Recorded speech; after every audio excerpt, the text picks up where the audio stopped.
Hey everybody, Jen Hatmaker here. Welcome to the For the Love podcast. Absolutely delighted that you're here today. Thanks for hitting play on this one. Seriously, thanks for hitting play on this. And I'm happy for you that you're about to listen to this interview, because right now we're in a series called For the Love of You. Laura and Amanda and I and our teams have just been talking at length about where we want the podcast to go, what series we really kind of are hungry for, what we think is needed in our community, what is a shared pain point. And over and over and over again, this topic comes up. This is just something that literally every one of us deals with. And it's this idea of how we feel about our bodies, this whole massively complex notion of body image. And for most of us, at least at some point, if not still, it has been a major source of frustration, pain, suffering, for as long as we can remember. Really, we were conditioned to feel this way about ourselves. We were not born this way, and we're going to talk about this. We were not born this way. We're not born hating the way that we looked, or having some sort of idealized image that we were trying to fit. We were taught it, and we were taught it for a reason. We were taught it because it's profitable. So with social media, every commercial, every movie, every magazine, of course, telling us that we have to look a certain way to be loved, to be accepted, that we need to fight aging with everything in us. It's just no surprise that it is really hard for us to learn to love the body that we've been given. This has been work that I have engaged. I feel like in a kind of intentional way for about 5 years, maybe.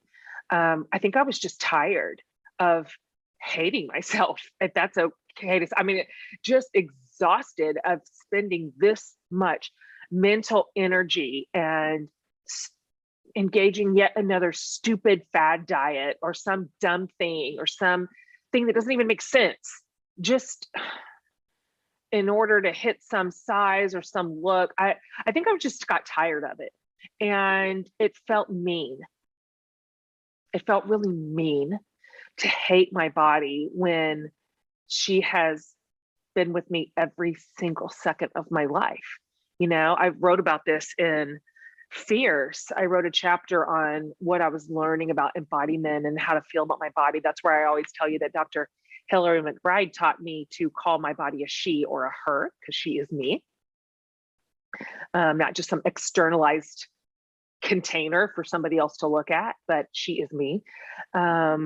And I wrote this whole chapter in Fierce about how my body has given me every good experience I've ever had, every good thing I've ever seen with my eyes, or tasted with my mouth, or felt in my arms, or heard with my ears. Like, my body has given me a beautiful life.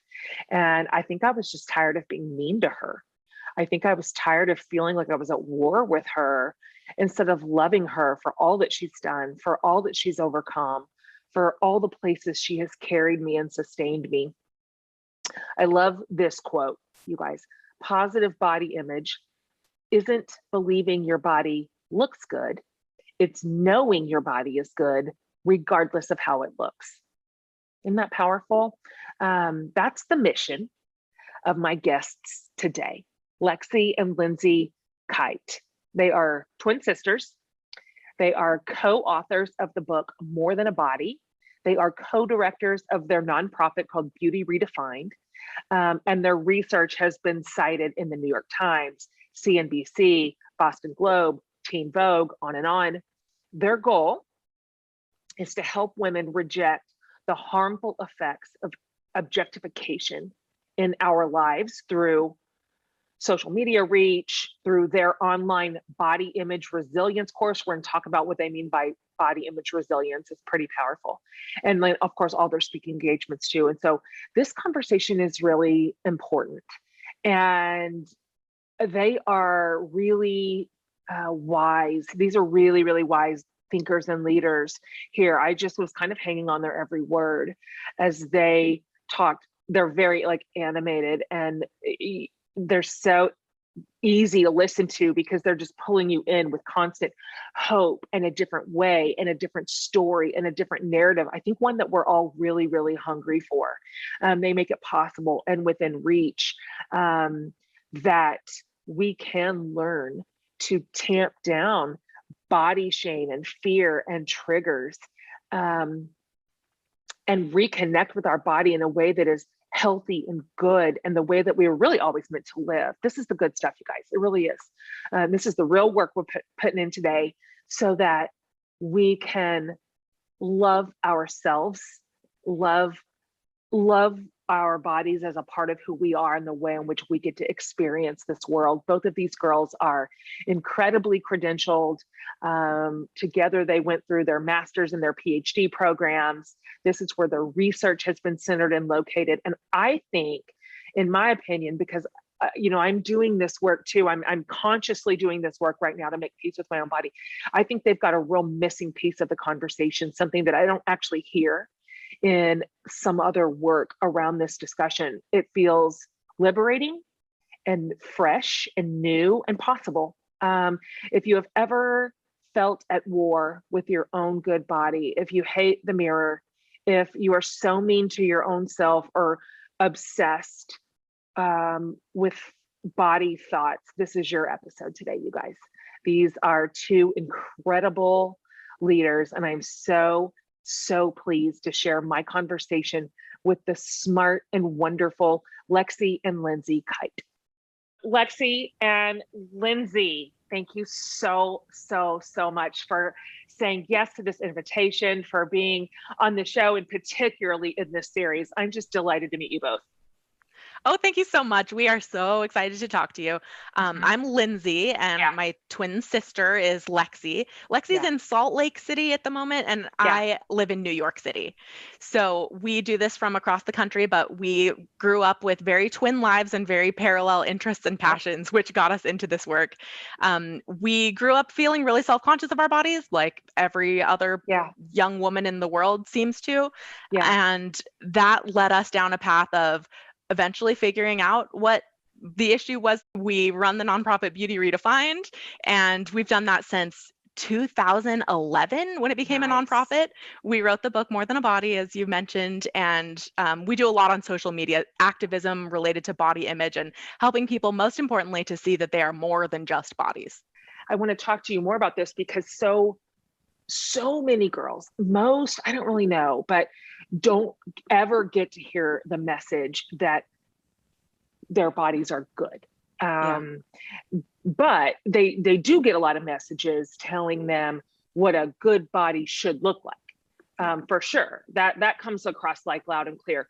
So I would like to hear you both talk about that. Like, what, we know it, but I'd like to hear it from your mouths, what it is currently like as a young girl moving like all the way up into womanhood, what we hear, what we see, what we are told.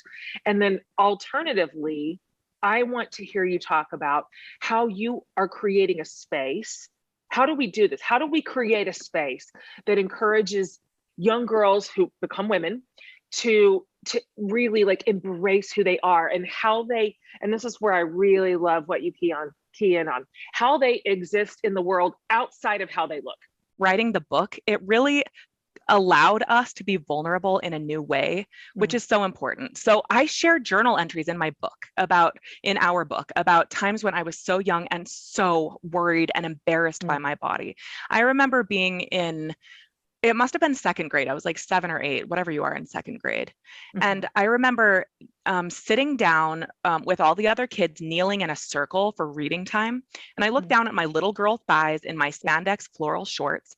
And I thought, my thighs are bigger than everybody else's thighs. What am I doing wrong? What's wrong with me? And I went through what I was eating, what I was drinking. If I wasn't moving enough, I thought I was so uniquely bad and wrong. Little did I know, regardless of size or shape, almost all of the other girls in that class would come to believe the same thing about their bodies. Similar experience for me too. Lexie and I were swimmers from a really young age, Yeah. and that was something that was really good for our body image. You're out there, you're using your body. Yeah. It's an instrument for your use, not an ornament to be looked at, as we always say. Yeah. And unfortunately, I became aware of how I looked in my swimsuit starting at about age 8 years old or so, again, right around that same age, when before it was really just a vehicle through which I moved through my life and swam and was competitive. But at this point, I remember coming home from swimming practice and standing in front of this full-length mirror that I had in my bedroom, which I would probably recommend little kids don't have a full-length mirror in their bedroom. But I remember seeing this dimple in the side of my thigh and knowing how my mom talked about dimples in her bum and legs. And I just felt so embarrassed and self-conscious that I had this and I was so little and so young. Why would I have to have this? And again, went back to my choices about what am I eating? What am I drinking? Why am I wrong? Why am I bad and looking this way? I actually felt like if I kept my hand over my thigh, that I wouldn't have to be embarrassed to be out on deck at swimming anymore. Like I could just physically cover that up and then no one would feel bad for me or look down on me or whatever. It's just heartbreaking to think back on those experiences. It's heartbreaking and ubiquitous. I'm going to go ahead and guess that virtually every woman listening today is nodding their head. They can think of it. They can think of the first time they heard somebody say something negative about their body, and it was kind of shocking because we're not meant to feel that way inside these bodies of ours. And I mean, I can't too. It's as vivid as if it happened yesterday. Totally. One thing that we teach and like kind of the metaphor our book revolves around is the idea that for little girls especially, we grow up in a world that convinces us that we are bodies first and people second. That if we monitor and evaluate and control the way our bodies look, the way we appear to others, whether they are people we care about or not, just people walking past us on the street, that is how we'll gain love, control, health, happiness, power, all the things. We are bodies first and people second. And so when you are young, we ask people to look back on the times in their life where they did feel themselves kind of split. It's this process called self-objectification. If you live in a world that continuously asks you to disconnect from yourself, to look at yourself from the outside, to judge and compare and change and flaunt and fix your life away, you're living outside of yourself, not inside of your home, not inside of your body as an instrument for your use, for your experience, for your pleasure and joy. You're living as an ornament for everybody else. It doesn't really matter, if you're ornamental, but we all believe that we are ornamental first. And so through media, through cultural ideals, through institutions that say they care about us, through people that love us, we learn to split from ourselves. We learn that in order to be happy, we need to fix ourselves from the roots in our hair to the color of our toenails and literally every inch in between. We break it all down. Okay. The goal here, the work Lindsay and I do, is different than what a lot of people do because we know that beauty isn't going to save you, that believing that you are beautiful, that your flaws make you beautiful, that your body is beautiful, that is good, but beauty will not save you. If we continue to rely on these aesthetic, ornamental ideals to be our source of power, to fix us, we'll never be fixed because this is an internal problem. We are more than bodies. We are more than beauty. We are more than our flaws that make us beautiful. Linz, do you want to jump in? Yeah, we feel like that's the missing piece of the puzzle in this body image conversation is the aspect of objectification that our culture inflicts upon us. From the media messages we see, the ways interpersonal relationships so focus on women's bodies and beauty, we grow up from the time we're really young, being invited into those waters of objectification and learning to view our bodies from the outside as if we're strangers, and more specifically, as if we're heterosexual male strangers looking in at a sexualized female body.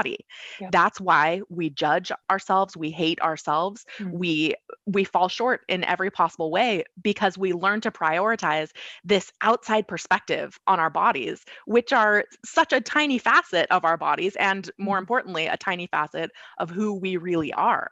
And so when we talk about the objectification in our culture and the way it divides us into parts and causes us to look at ourselves as objects, we need people to recognize that as the real root of this problem. It's not that women don't feel beautiful. It's that they are fully defined by beauty. You can change the definition of what is beautiful all day long, but if it still causes you to put beauty and feeling beautiful as the most important thing about your self-worth, we will come up short because of the nature of this environment that, as you said, banks on our insecurity, capitalizes on our shame, and wants us to buy into that for the rest of our lives, which most of us do.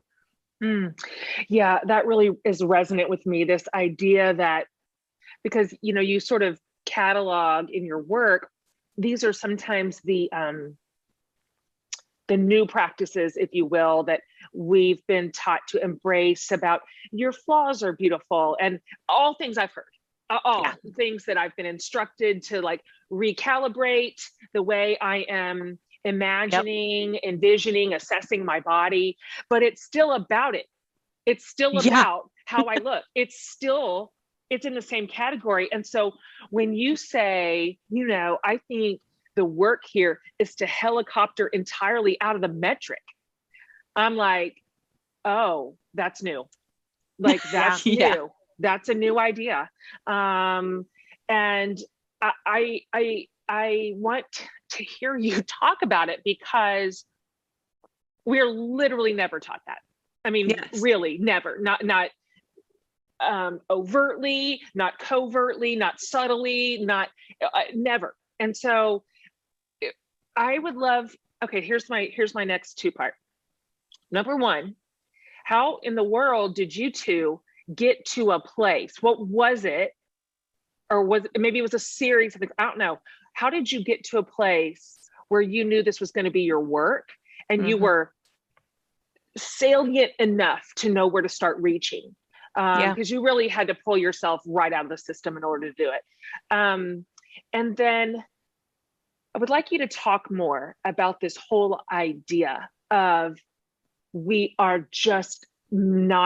should not be measuring ourselves by this measuring stick at all. Even some of these attempts at body positivity for women still keep us like trapped in the machine. So I'd like it like personal, and then span it out a little bit and start talking about what this actually looks like. You want me to start, Linz? Yeah. Okay. So for Lindsay and me, we grew up feeling super defined by and confined by our bodies for a million reasons. I think that we were totally normal in that respect. All of our friends felt the same way. We all knew our weight on certain, you can look back at a picture and I knew what I weighed, you know? We felt so, I always felt like I needed to be thinner and I needed to be prettier, and then I would be lovable. Then I'd be happy. Then I'd be successful, popular, whatever the thing might be. And our freshman year of college, Lindsay and I were trying not to be such twins. We are good at the same things. We're interested in the same things. We were trying to be so different. So we were both studying journalism, but we took different classes to get there. Yeah, wild. We did that much. Wild. So I remember going to this required class for journalists about media literacy, understanding why media is created the way it is, who profits from it, how does it impact us? I sat in that classroom my first day. It felt like a spiritual experience. I heard my professors just introduce the idea that the objectification of women is for profit, that it is hurting every single one of us, that people are producing the flaws that we should believe we have and the solutions to those flaws. My heart pounded faster. I felt like I have been impacted by this. I knew how much time I had spent in that prison of my body. I went home to our shared dorm room, told Lindsay about it, and she said, I had the exact same experience. You don't even need to tell me. And that was the beginning of a 10-year college journey, bachelor's, master's, PhDs without taking a break, where we began to study what self-objectification is, the root of this problem, self-objectification, a focus on the body, a focus on our outsides at the expense of our humanity, and then how to get out of it. Because the thing was, in research, in our dissertation research, we were not finding an answer to the way out. We found a lot of research about how hard it is for girls, how disordered eating and shame and all the things that come along with it. But there wasn't a way out. And we were blessed, inspired to find work in resilience that gave us a pathway out of self-objectification. And that's this work in body image resilience. It honestly, the doors have been thrown open for me and Lindsay to get where we are. We did not know. We are women in bodies that still experience body shame. We still experience self-objectification, even every day. And yet, because of the work that Lindsay will talk about, our work in body image resilience, this missing piece to the puzzle, every time that shame rises up, every time I compare myself to somebody, every time I try on a pair of jeans that don't fit, whatever the thing is, I can come back home to myself much quicker, much easier. It doesn't hurt so bad. Body image resilience is banking and based on the fact that we're all going to experience this pain. It's inevitable. You don't become a body image expert and suddenly feel great about your body. That's good to hear. Yes, this is a continuous process. But Linz, do you want to talk a bit about resilience?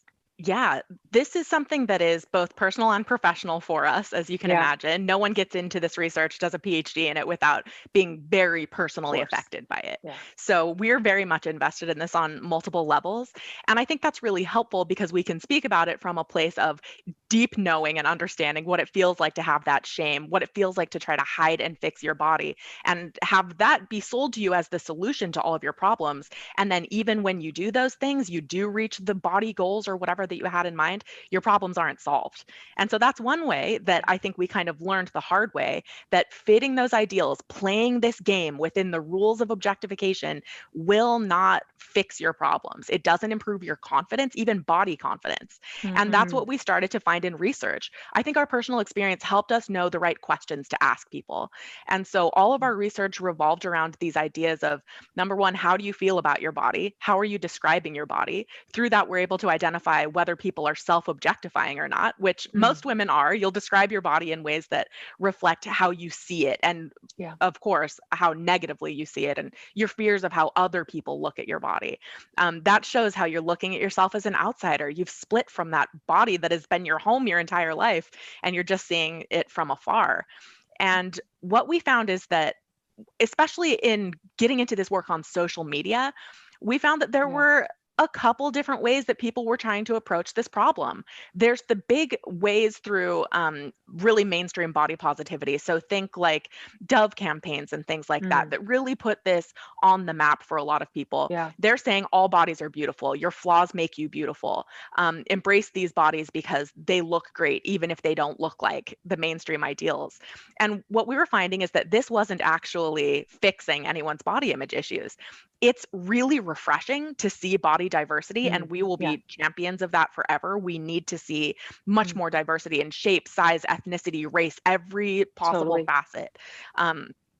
But unfortunately, as those things are happening and as body positivity is really catching fire on social media, we're seeing that people are just still looking at bodies. They might be seeing more bodies as beautiful, but they're still just seeing bodies and valuing bodies as something to be seen, especially their own bodies, which is what causes the real problems here. We are looking at our bodies as objects.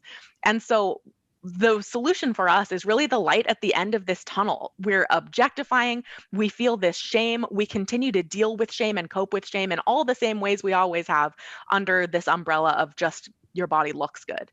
And that's through coping, fixing, trying to hide your body, trying to alter your body to fit these ideals. None of that was helping anyone. And the solution was this pathway out in body image resilience, to be able to flex those muscles, to build the tools and the skill set that you keep with you. And every time you face one of these body image disruptions, every time that shame rises up because you're comparing yourself to someone else, someone makes a rude comment, you can't fit into your clothes from before COVID, all of these things cause that shame and self-objectification to come to the surface. And yet those are the moments that remind us we need to react. We need to get back to our bodies instead of splitting from them, separating and judging and fixing them from the outside, because that stuff never served us. So the first step is seeing how you've suffered under this realm of objectification and recognizing what it feels like when you do split from your body, because it sucks and it's painful. And it should feel more foreign to us than it does. But unfortunately, it's invisible for so many people because it's so natural. Million thoughts. Million. I appreciate you saying a good place to start is just to recognize the pain and what it feels like to split. I think I'd love to hear you talk more about what you have learned, what you've discovered, what this resilience means. Like, what does it actually mean? What does this look like in play? What does it look like in practice? What are the evidences of it? And how do you teach us to start flexing a muscle that maybe some of us have never used, to the point where, as you mentioned in such a lovely way, the return home is quicker, which is true. We can form new pathways. And so if we start with just a deep acknowledgement, like this isn't working, and just an alternative way to think about our bodies isn't necessarily helpful either. This is painful. Then what? How do we build? What does resilience mean? So we like to think about body positivity as kind of the first step. It's really this entry point for people to be able to see bodies differently. It helps us to get rid of that fat phobia that is so internalized for so many of us. It helps us to start to value bodies that look different from what we've been taught they should look like. And so that is an important entry point for a lot of people. But what we found there, again, is that people are still fixated on how they look. And so acknowledging that, seeing pictures and feeling kind of inspired by seeing women who are beautiful, who look similar to you, or bigger than you, or whatever you had internalized as kind of a wrong way to be, that's a really great starting point. And then we need to get to the point where we no longer want to be so fixated on how we look. That gets so deeply ingrained in us that it's hard to see outside of it. So when we feel that self-objectification happening, when we feel that split and the shame starts to rise up, think about how you've always responded to those disruptions before. So we go through these body image disruptions by the very nature of this objectifying environment, this culture that we live in. We will be reminded that we are visible, that we are being held and judged up against these really unrealistic, outrageous ideals for women. And when we can feel that and the shame that comes alongside that, think about how you've responded in the past. For a lot of women, it's going to be in simply hiding our bodies. So really physically, literally hiding. We will opt out of events, activities, sports, relationships, because we don't want to be seen. We'll stay in unhealthy relationships because we're just so grateful that someone's attracted to us. It's true. This happens to so many people. And at the heart of it is really this deep body shame and self-objectification that keeps us stuck thinking of ourselves as just bodies. So think about the ways that you've coped and how ineffective they've been. All the dieting, all of the cosmetic surgery or enhancements, all of the addictive behaviors haven't really fixed us, and yet they are our default. So when you go back and you experience that shame again, just realize that the way you're tempted to respond is probably going to keep you in an uncomfortable comfort zone that doesn't serve you. And the next step is to let that shame, the pain that gets stirred up by those disruptions, let that be your reminder that now's the time to work. Now's the time to click in to this mindset that says, I am more than a body. My body is an instrument, not an ornament. And now I practice these skills that I have consciously gained and gathered throughout this process. The first thing I do, honestly, is to get into a more conscious and mindful headspace. So really basic breathing technique that gets you out of this abstract cloud of anxiety. Breathe in deeply through your nose, slowly through your mouth, and let your stomach relax. They call it soft belly breathing. And it has so many physiological positive effects that will get you back into your body, literally embodied. So you're no longer looking at your body from the outside as the stranger really critically judging yourself, and you're inside the home of your body. That's good. Once you're there, like once you can do in the second you feel that disruption happen that kind of shakes you and you're back thinking about yourself from the outside. It happens consistently. It happens every day to most people. Once you feel that, you realize that it's uncomfortable. In our past, we swallowed that. It's just the price of being female. It's just the price of looking pretty, whatever. We think this is what it takes. I have to feel this shame. I have to be uncomfortable in my body. I have to be punishing myself and fixing myself. That's just all we know. It's all we've ever heard. And you can't blame yourself for feeling that way because it's the only answer we've ever been given. Even from the people who love us the most, our moms, our grandmas, our dads. If you just lost some weight, I bet more boys would want to date you. That's the stuff we hear. That's objectification. It is causing you to disconnect from your body as your home. And so in the second that you feel the shame rise up, you can practice feeling it. sitting with that shame, Good. and then getting angry about it. Anger is part of the process. And for a lot of people coming into this work, that grief, that sadness, that anger, it might last years. And that's not a bad or wrong thing. That's an okay and good way to feel when you learn about the ways that you have been asked to live your life as half of yourself, as a portion of yourself instead of your whole self in your full power. So that anger, that can be your spark that pulls you back in. Yeah. And then, one thing I do is that when I feel that little bit of shame rise up, I practice gratitude for my body. Yeah. It's such an easy, trite, cliche thing, and yet it is everything. I tried on a pair of jeans the other day that were way too tight. I have an 18-month-old baby. Yeah. I have not had to wear jeans between baby and pandemic for so long. Yeah. I tried on these jeans I used to wear, and they were so tight and they didn't button at the top. Yeah. And instead of what I used to do, which was immediately make plans for how I'm going to change because I'm out of control. I need to diet. I need to punish myself with exercise. I cannot go anywhere in public until these jeans fit again, even though nobody notices a few inches. And if they do, also, who cares? Who cares? Who actually cares? Yeah. Being able to practice some gratitude for my body, like literally do some lunges on the ground in that moment, out of the jeans. You want to be able to actually move, not in the tight jeans. Being able to look down at these legs that have taken me through my entire life kind of connects me back to that inner child, that little Lexie, who was so embarrassed of her little thighs. And if I could go back and tell her now, I would tell her, these little thighs are going to take you through the most amazing life. They're going to take you through really yucky, hard things and really amazing, good things. You're going to swim with them. You're going to feel the joy of moving them. And yeah, you're going to feel shame about them for a million reasons. Of course you are. And yet I look down at these legs. They're mine. They're mine. They're the only legs I'm ever going to have. And these were my baby Lexie legs. And being able to reconnect with your inner child, with that little Lexie, and heal her is such a beautiful way to flex that resilience. One of the ways to do that is to write a letter to that little girl, which we go over in the book. I shared the letter that I wrote, and it's something that really touches my heart every time. And I think it really resonates with everybody, especially if you know a little girl and you can imagine what it's like to be that age. Think back to a time when you first felt embarrassed. Maybe find a picture that's around that same age and talk to her. You might talk out loud. You might record a voice note or write it down so that you can revisit it later. But tell her what you want her to know about herself and about her body.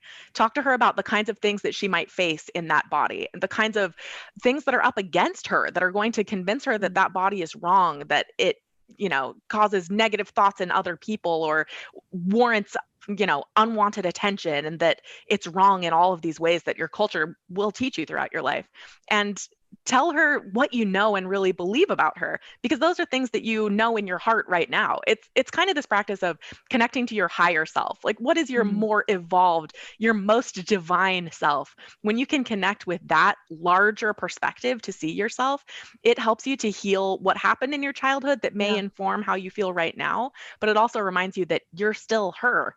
And all of the things that she went through have shaped you into who you are today. And for that, I think we should be really grateful and proud of all that we've been through, especially in the face of so many disruptions and difficulties that our culture puts upon us every single day. Oh, yeah. The other thing I think is just so incredibly powerful is I repeat our mantra every day. Your body is an instrument, not an ornament. And for me, and for so many people we've heard from, that little paradigm shift to embody yourself. Your instrument is not perfect. If you face chronic illness, disability, injury, pain, we all do. It doesn't mean your instrument has to be perfect, but what it means is that it's yours. It is your tool to experience the world, to serve the world, to lead, to do, to be, to breathe. It's yours. And when you can come back into that, then even like your fitness goals change. All of a sudden, at least for me, and I know from all of our research and from the research of so many others that, especially for women, if you set fitness and health goals that are aesthetic, that have to do with the weight on the scale, your BMI, your dress size, your abs, your cellulite, whatever the thing is you want to fix, that is an unsustainable way to meet a goal. It is. You're taking an objectified measure of your health. You're measuring it from the outside, which is not your health. Your health and fitness are measured internally. It's how you feel. It's what you can do. It's your blood pressure. It's your cholesterol. Yeah. Those things are fixed by using your body as an instrument, by just getting out there and moving when you can. In my own life, when COVID hit, I bought a treadmill, and I decided that while not making any sort of aesthetic goal, I decided I needed to start moving my body. I wanted to be able to hike. I wanted to have more energy. I wanted better mental health. And so I started using that dang treadmill. And now for a long time, a year and a half, I have been inclining at a 15 on a treadmill. Nice. And the like endorphins that hit from being able to use your body and get a little bit sweaty is everything. You don't feel that when you look down at a number on the scale, when you see the pant size you want to be wearing, you don't feel it. You just think, oh my gosh, I need to be able to maintain this, or what, you know? So for me, being able to use my body as an instrument and practice the gratitude that comes with being able to do that, because there's times when I haven't been able to. Really painful childbirth sat me on the sidelines of my life for months, you know? We've all been there. But being able to think of yourself in a more instrumental way, it helps you get into a flow state. You can't get there when you're self-objectifying. Research shows that. Totally. You can't work out as hard. Being able to get into that flow state, being able to experience your body, your muscles, your creativity, it changes the game. It brings you back home to yourself every time. Oh my gosh, you guys, I could listen to you talk about this forever. Forever. It's also like kind. It's so kind to your own good self, to your own like good body. It's such a different way to think about who we are and how we get to move through this earth and why. And so categorically different than everything we're taught and that we see. Guys, I know we're barely into the month of November, but I'm in Christmas tree mode. Every year, I buy my kids an ornament that has to do with his or her experience that year, or sometimes it's like a shared memory between us. This is just a little tradition that's been ongoing at the Hatmaker house for years, and also something I'm starting with the nephews. But this year, we're also adding something else to the mix. We are going to make some Christmas decorations and ornaments. We are. So you may be familiar with KiwiCo's monthly subscription boxes that have super cool, like science and art and geography projects, not just for littles, but for bigs of all ages. But they also have gone elf on us with the magic of the season and are a one-stop gift shop. In fact, I just ordered a bunch of their holiday kits to make snowman wobblers, a little Christmas village, Santa's light up workshop. I'm here for it. I'm here for Christmas. I'm here for the stuff. These are fun hands-on projects. Plus the littles learn a thing or two along the way. My nephews love these. And these aren't just messy elbow macaroni projects, okay? These are legit high quality projects. So whether you want to give your own kids a channel for their natural creativity and curiosity, or maybe you're looking for a great Christmas gift subscription for your friends with kids, the KiwiCo is your answer. So this holiday season, you can give the gift of a fun, like hands-on holiday experience with KiwiCo. So you can get 50% off your first month plus free shipping on any crate line with the code for the love at kiwico.com. So you guys, it's 50% off your first month at kiwico.com, promo code for the love. This is such like a powerful body image conversation with Lexie and Lindsay. And I think so many of us can relate because we're wading through the waters of like objectification and an industry that banks on our insecurity and on our shame. And so, we try so many ways of molding our bodies to some kind of aesthetic goal, but constantly feeling like we're falling short. So I want us to journey back to respecting and loving our bodies, ourselves, our souls, and not feel defined or confined, frankly, by a measuring stick. So if this is a part of your story, it can be helpful to have a partner in doing the work of feeling at home in our bodies again and showing kindness to ourselves. A therapist really can be an advocate for you in this. And for a lot of us, this is really hard work, right? Unraveling the deeply ingrained thoughts and feelings and self-talk that most of us have internalized for basically our entire lives. So BetterHelp, you guys, is an excellent resource for professional therapy. BetterHelp's licensed counselors have a broad range of expertise categories: self-esteem, body image, eating disorders, mental health, you name it. Also, BetterHelp feels like such a safe access point just to begin dipping your toe into therapy, because it's all online and they can meet you wherever you are, literally. That means it's convenient, it's affordable, and it's accessible. So you just open up your laptop or hop on the phone and you are there. So you can start communicating with a BetterHelp therapist in under 24 hours. As one of my listeners, you'll get 10% off your first month of BetterHelp by visiting our sponsor at betterhelp.com/forthelove. You can join more than 1 million people, you guys, who have taken charge of their mental health. So again, that's BetterHelp, HELP.com/forthelove. I'm curious about your research, if there was anything that you guys stumbled upon or discovered that was surprising or that you didn't see coming. Or something that was really like a pivotal moment where you went, we're really onto something here. What do you think, Linz? A surprising thing from our research for me was how many women self-objectified while also saying that they felt positively toward their bodies. So it's not a high percentage of people. I'd be in that category. Yeah. Yep. Mm-hmm. So it's not very many people, but it was very distinct in the type of people and how they describe themselves. And it caught me off guard because, of course, we know that so many women feel really negatively about their bodies. Yeah. And then you can see in the ways they describe themselves that it's overwhelmingly like, it's my love handles, it's my saggy stomach from having a child. It's all of these negative things, of course, an outsider's perspective. But there were a few women, just a handful, who said, I feel really good about my body. I think I look really good in a bikini. I think that, I've worked really hard to have the body that I do, and my husband really loves it. And so what they're doing, still, they're self-objectifying, but they are saying that they love their bodies. And then as the study unfolded over the next 6 weeks, you hear them talking about the lengths that they have to go to uphold those ideals, because their self-esteem, they feel like their relationships and their power is banking on them living up to those ideals. And that is a really tricky place to be, because you don't even know how hard it is while you're in it. Like sometimes it'll hit you, the energy, the money, the time, the effort, the real burden that weighs on you when it's a burden in every possible way when you have to carry and uphold those ideals, when you're forcing your body to fit a mold that maybe it doesn't naturally want to do. Totally.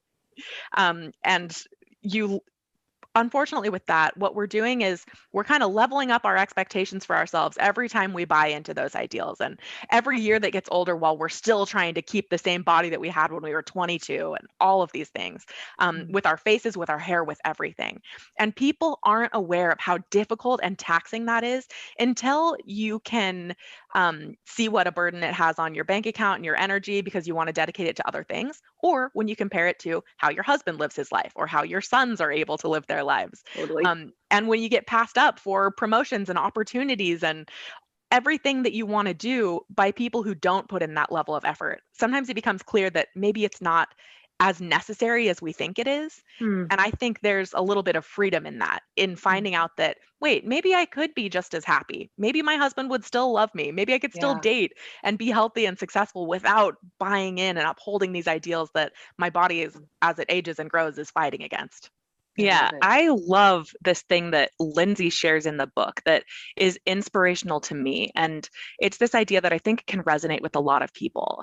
It's the idea that you can prove yourself wrong, that all of the fears we have learned about how out of control we are around food, how disgusting our bodies are, how aging, we have to age gracefully for women, all the sexist crap we internalize, that there is a world in which you can push back on all of that. You can rebel against it, and you can prove your worst fears wrong. Good. Lindsay shares an example about in the book about moving to New York and being able. Well, Linz, should you say it in your words? Okay. My whole example of moving to New York is one that is really prominent in my life because for so many years I wanted to move to New York, but it was kind of this faraway dream. And I always, in my early 20s, when I first visited New York, I had this picture in my mind of what I would look like when I lived there and what I would need to look like in order to be happy and successful and whatever. I'm 35 and single, and so I'm dating in New York, and I've heard all the stories about just how shallow it is, and there's so many options for men and whatever. So that made me nervous. And for years, I kind of thought, well, I don't look like I think I should to really be successful and make the most of my time in New York. And that kind of subconsciously held me back, even though I wasn't, even though I was doing all this body image work and, you know, teaching people to be brave and push back against their ideals and expectations, prove themselves wrong.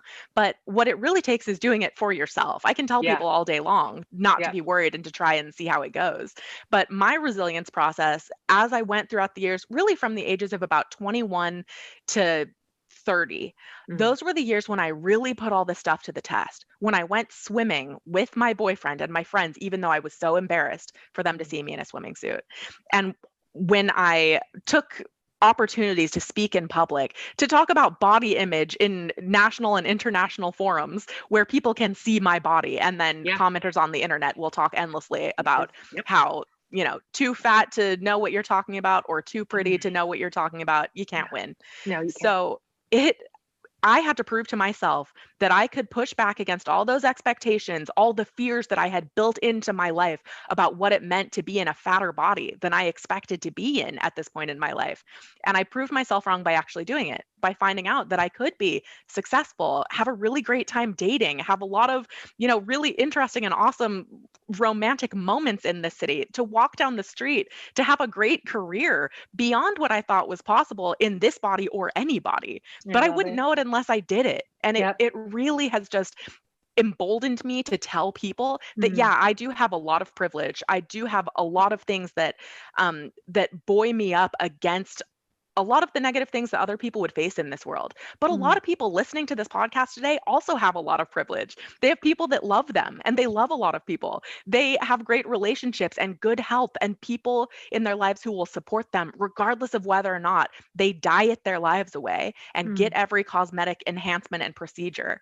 And if we're able to make some sacrifices in our lives to not live up to every ideal and look like we think we need to look, that's when we find out that we can not only relieve the pressure from ourselves, but we can relieve the pressure in our families, our communities, the institutions that we're a part of, because then people will see that they don't have to live their lives worshiping every ideal that we think we need to in order to be happy and successful and loved. We've proven that ourselves in our own lives. We're both fatter than we planned on. If somebody had told me at age 21, if they showed me at 35 and it was just my weight, I would say, oh my gosh, she's not doing great. She's off the wagon. I bet she's really sad. What's going on in her life? And instead, I sit here with all the privilege in the world, with like the best marriage and babies and career and all of it, not because of my body, not in spite of my body, just as my body being a part of me. And that idea that you can prove yourself and all of those fears wrong is so powerful, because it happens on an individual level, but it buoys us up collectively. Like we talk and we write about the fact that how much has the world lost because women have devoted a significant portion of our time, energy, money, and power to our bodies as our prisons. You know, as just decorating these prison walls, thinking this is the best we can have. How much has the world lost from women missing from our own lives, from living inside our own bodies, stepping into our power, as cliche as that is? And alternatively, what does the world have to gain? And Lindsay and I are not drowning in despair doing this work. We have so much hope because we truly believe and we see the power of resilience as this opportunity for women to take their power back from a world that has stripped it from them. And for them instead to feel that pain from the objectification that inevitably follows us living in these bodies, and to turn it on its head, to use it for our gain. You feel that pain come up, and instead you say, no, I do not deserve to feel this pain. This has been put on me by people and institutions that do not care about me, that want to take away my power. I'm coming back. And it's this opportunity to come back home, to be you, to prove yourself wrong, and to do the thing anyway, whether it's as small as like going swimming with your kids or your friends, or going to the store without makeup on, whatever the thing is, by not getting the Botox this time, like whatever the thing is, you can prove yourself wrong and prove that you are still you. You can be more you without it. And then we get a little bit more of your time and power and presence back when you're not hiding and fixing your life away. Community, I recently shared that church feels complicated for me right now, like not Jesus, but church. And it struck a chord because so many of you messaged and commented and shared that you're just in a similar place. Jesus, I know and believe, is near and good and dear wherever you are and however you are. But maybe prayer even feels complicated or new or hard too right now. So here's a little something I want to encourage you with. Sarah Young, the best-selling, most wonderful author who wrote Jesus Calling, which, by the way, has sold more than 35 million copies around the world. Sarah recently sent me a copy of her new 365-day prayer devotional called Jesus Listens. And it just hit the shelves, and it's really and truly a gem. What I love about Jesus Listens is that it's written from the vantage point of you praying to God. So whether you're new to the practice of prayer or you have been praying for years, Jesus Listens is created to lead you into a deeper, richer, truer, and more continual conversation with God. So you can get Jesus Listens anywhere books are sold. This is actually perfect timing for early Christmas shopping, stocking stuffers, a gift for your friends or your family, or honestly, for yourself. It's a good one, beloveds. I love this. Okay, here's what we're going to do. I'm going to wrap this up. These are 3 questions that I'm asking everybody in this particular series. And I'd like to hear from both of you on it. It's just kind of like whatever comes up. Just top of your head, popcorn it up to me. So here's the first question. And Lindsay, you can answer first. What is maybe the number one thing or your favorite thing that you personally do to honor you? And it could be anything. It could be a speech you give yourself. I don't even know what it is. Self-indulgent. It can be silly. It can be big. It can be small. But whatever. What is the thing that you say, this is for me? I like to, this is cheesy, but just recenter myself by listening to music and either going for a walk or sitting up on my roof and just looking at the view and kind of count my blessings a little bit. I try to remember, where was I 5 years ago? Would I have imagined where I'm at right now?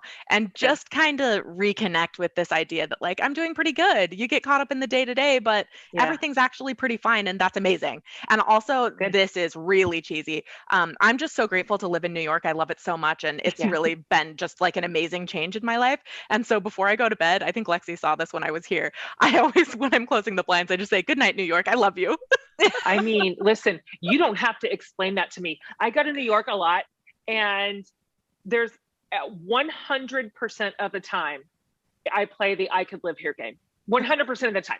And I pick out my apartments and my brownstones, and I find my little stores that I'm going to go to. And I'm just positive that I would just be moony and swoony the whole time.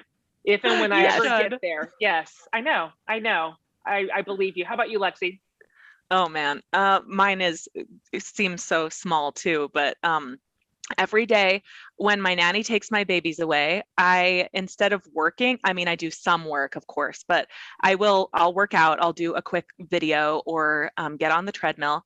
And then I go get a Diet Coke from McDonald's, who has the best Diet Coke of all time. And I drive around and I kind of do what Lindsay did. I go on a little drive and I count my blessings, and it reinvigorates me. The endorphins are pumping. It's so good. Yeah. Why is their Diet Coke so good? What is it? I don't know. This is undisputed. And the only one that can stand up against it is Sonic. And that's simply because of the ice. Ice, yep. I believe that. Special. It is so special that it can rival it. But I'll go through a McDonald's drive-thru for a Diet Coke. I'll do it. I'll do They it. know me. I'm not ashamed. Yeah, I respect that. Okay, here's the next question. And this, I don't even know if you'll have an answer for this. You can just reach for one. There's probably lots.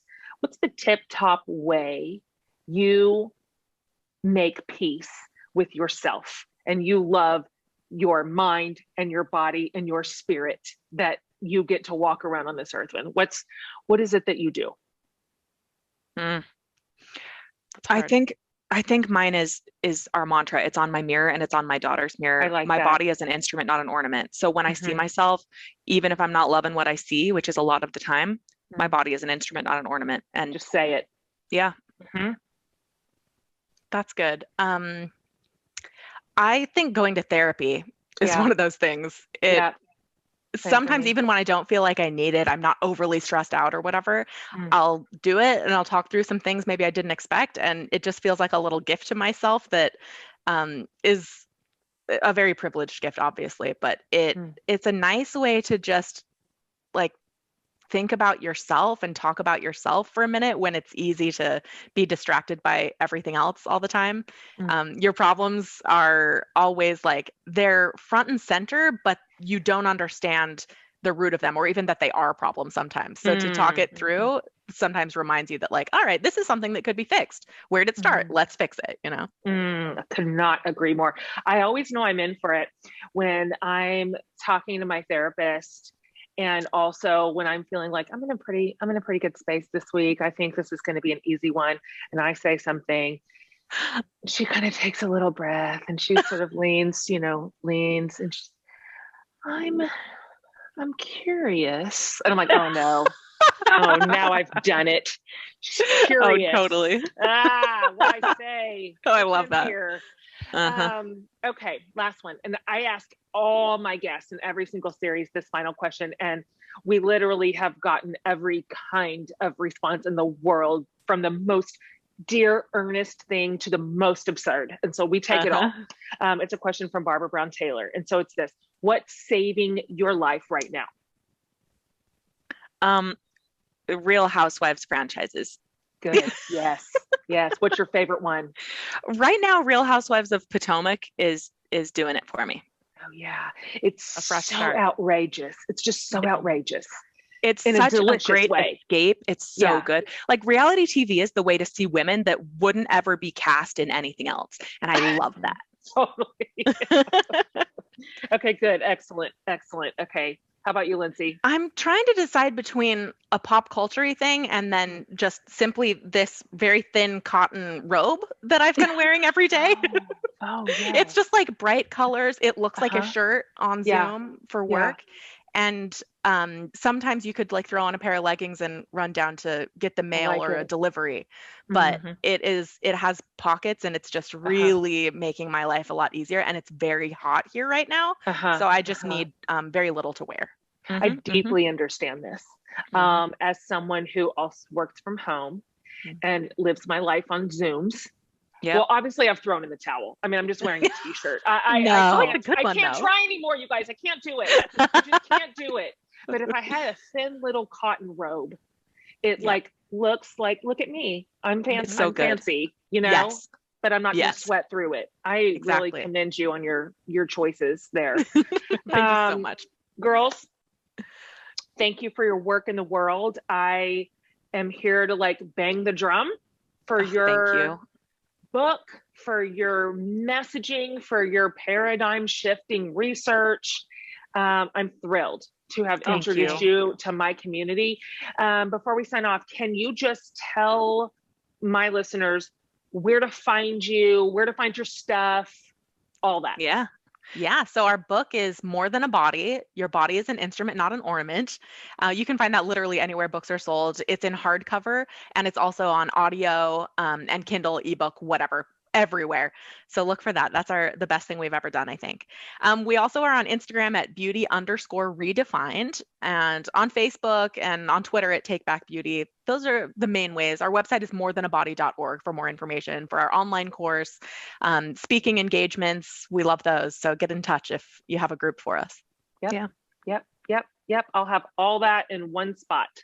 Thank on you. the show notes. You guys, thank you. Oh, thank you so much for your incredible time. Thank you for being who you are. Thank you for going to school for 10 solid years so that we can learn this stuff. Like, that's no joke. Okay? It was no joke. Thing you just said. That means a lot. I mean, I'm like, God, better them than me. Now I just get to reap the fruit. Yes, please. Which I love. So I am so, so grateful for your time today.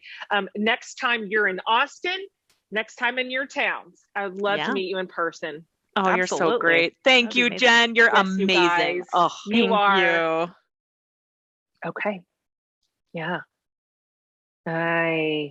This is one to share. Listen to it yourself, share it with your friends, let your daughters listen to this, give this to your sisters. We just have to take this ground back. We just do. If not us, who? Who's going to do it? Like I said in the interview, we can't wait for the beauty industry to do it, right? We can't wait for social media to reverse in on itself. This is our work. And I want it to be said of our generation that we did it, that we helped shift the story that we told our daughters, that they'll eventually tell theirs. And you guys, if you go over to jenhatmaker.com under the podcast tab, you'll find this entire episode. You'll find the show notes. We'll have links to all of Lexie and Lindsay's work and websites and socials and everything, just one place. You can get it all. Thank you for listening today. Thank you for being a part of a conversation that I think really matters. And thank you for being a great community here at the show. If you haven't already subscribed, hit subscribe, man. Like, this whole series, For the Love of You, is a good one.